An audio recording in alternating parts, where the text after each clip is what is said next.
Okay, we're here outside the press office now of TV Connect with Jan Piet. I'm practicing my Dutch. I'm trying to get your name as perfect as possible. Tell us a little bit about what you do and why you're here.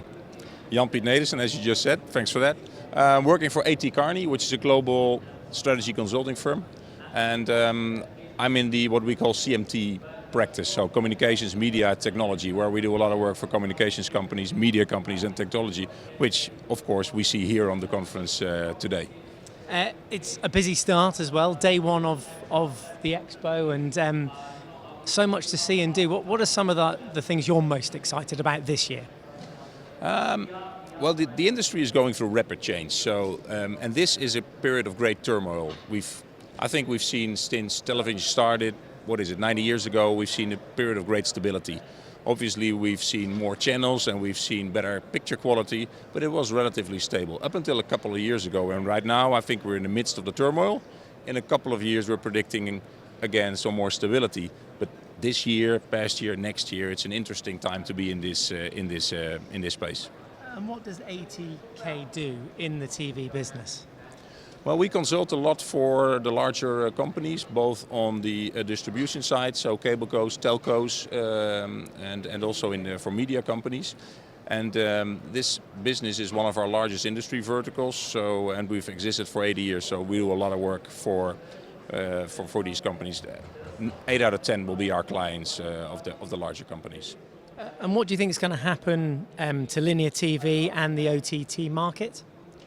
Well, that's a big question to answer in a small interview, but let me try in 1 minute.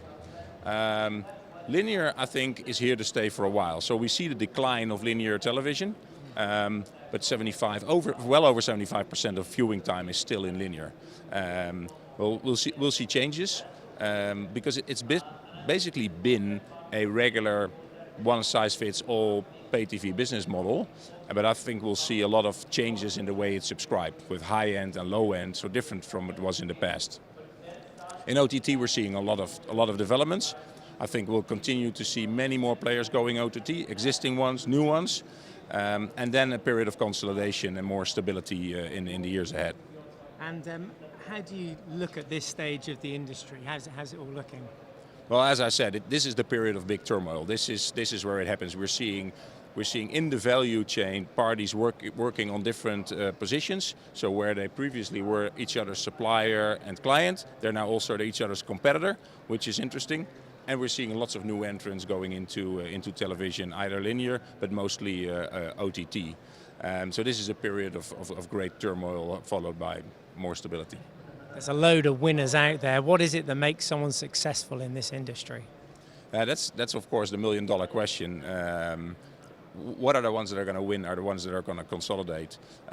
There's a lot of talk on content being king, and I truly believe that's the case. But we also believe that there's more than one, let's say, king.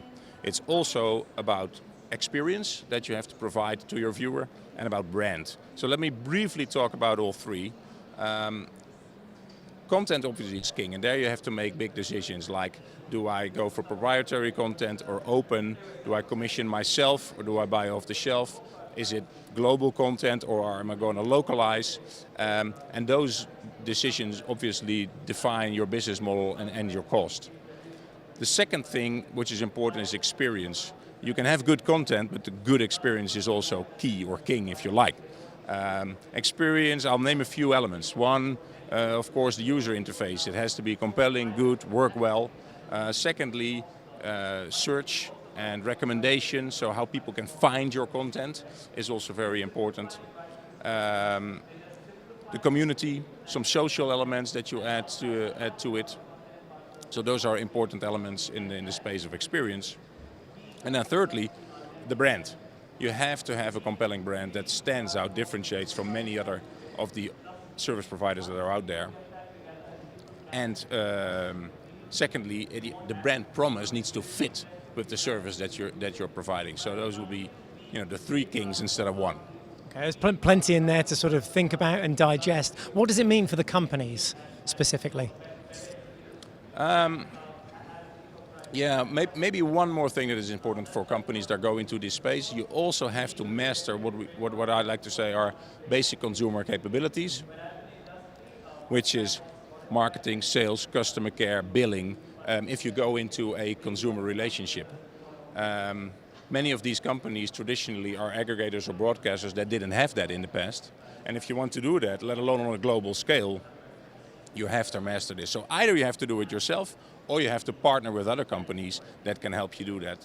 So those are the basic skills, but then you also need the technical skills, of course, in coping with different pieces of technology and distribution of video content.